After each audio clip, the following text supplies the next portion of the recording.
women in 3 points. Number one, when you come to the Lord confessing your sins and being honest and truthful to yourself, the Lord will say to you, "You're my daughter." He calls her daughter.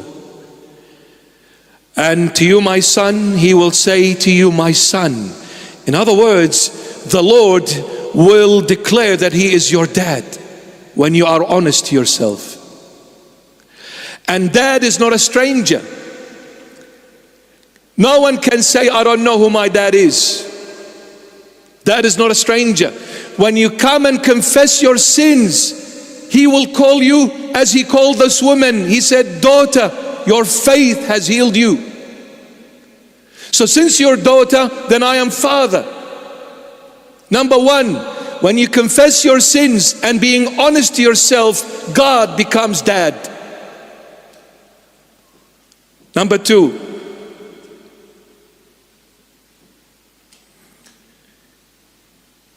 the Lord declared her great faith, because thousands touched Him, but the Lord says, "Only one touched me."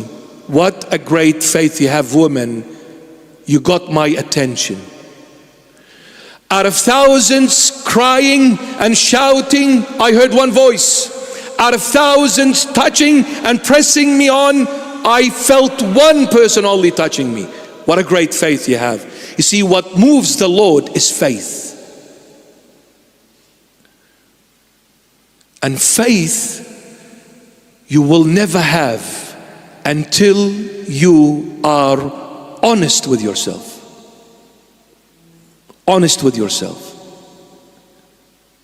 Be as you are when you come to the Lord Jesus. Number three, the Lord gave her the ultimate gift, the inner peace.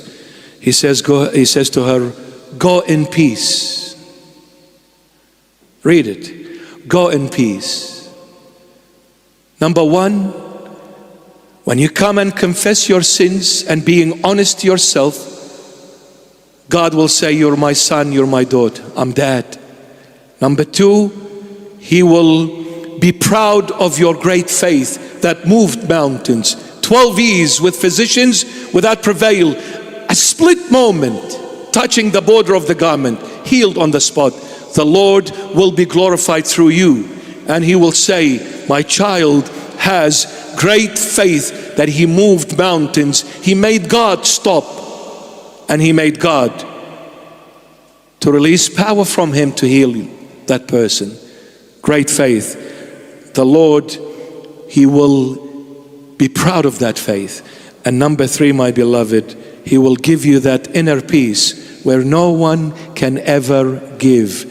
People gained the world, but they were empty from within. People became so famous in the world, but they were always empty from within. Rich, powerful, very celebrities in this world, but they had no inner peace. And some of them end up killing themselves, committing suicide. But why? You had all these mansions, millions and billions in the account, and you had all the fame. Anyone and everyone in this world would have begged to have a little portion of what you had. Why did you end up killing yourself? Because they'll tell you, "I tried everything under the sun, but I was always empty from within." And I'll leave you with this. And Elias is absent today. I'll hold him to that. My beloveds, I hope he's watching. He knows himself. And he knows what I'm talking about.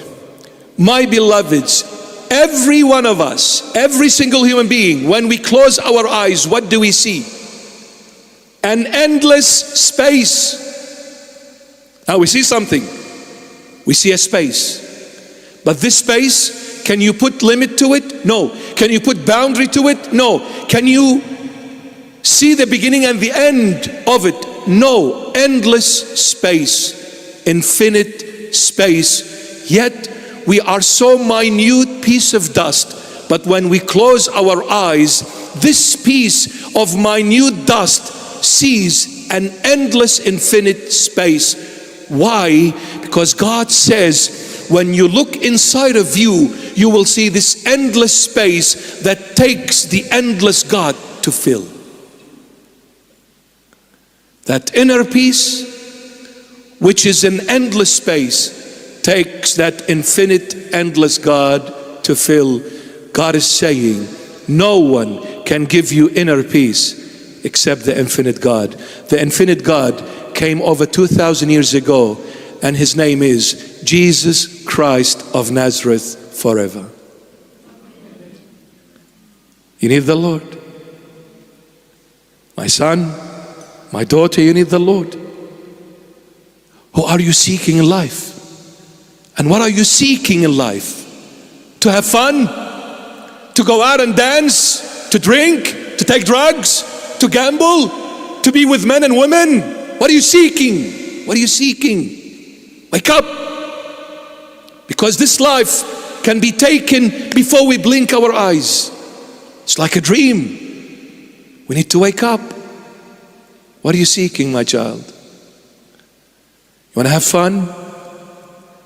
You better do it with the Lord, not outside of Him. Don't leave the Lord behind and go. When you leave the house, say, Lord, we go together. And when you come back, say, Lord, we come back together. Don't take the Lord Jesus to dark places. He is the light of the world. Don't take this light into darkness. Don't.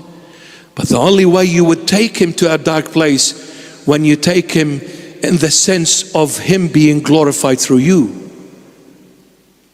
Not take Him and bring Him into this world and say, I belong to you, Christ, but I'm gonna live like the rest of the world do. Don't ever do that with the Lord Jesus. Jesus never swears. Jesus never lies. Jesus never does anything wrong. And I'll have to leave you with this, and I'll promise you it's going to be the last one. True story. I'll leave you with this true story. This young girl, like so many young girls in this world, she was so faithful to the Lord Jesus. She would go to church, would not miss one service in the Holy Church, and she would read the Holy Bible and dedicated her life to the Lord. However, she had one little weakness. What was her weakness? 9 p.m. in that particular country, there was this show coming on TV. Every day at 9 p.m. She got so addicted to that show. If she is praying, if she is reading the Holy Bible, if she's talking to the Lord Jesus, she would drop everything not to miss that show. She struggled with this weakness. It's an addiction like any other addiction. She struggled with this weakness, true story. So one night she said, I have to put an end to this. I can't talk to the Lord and leave Him to go and watch a worldly show. I can't read the Bible, then I close it for a worldly show. I am tired, Lord, help me, help me, help me, Lord. Let me overcome my addiction. And whatever your addiction is, beg the Lord for it. So one night, the Lord put this idea in her head. What did she do? She took a picture, an icon of the Lord Jesus, and glued it, half of it on the door and the other half on the wall. And she glued it so hard, meaning if she would open the door, she will rip that icon in half. She glued it and sat in her bed and started reading the Holy Bible. 5 to 9 came. 2 minutes to lunch. 1 minute to lunch. She started itching. It's an addiction for years. 10 seconds left. She gets up. She walks to the door. Hold the knob. Wants to open it. Looks at the icon. If I open the door, I'll rip it in half. She said, Lord, forgive me. I will rip myself in half and do nothing to you, Lord. She went back into her bed and continued praying and reading the Holy Bible. That was the last night ever she did what she used to do for years. Gave up on that addiction. What will it take for me to give up on something that I'm so used to make Jesus happy? What would it take for the Lord to stop and say, somebody touched me?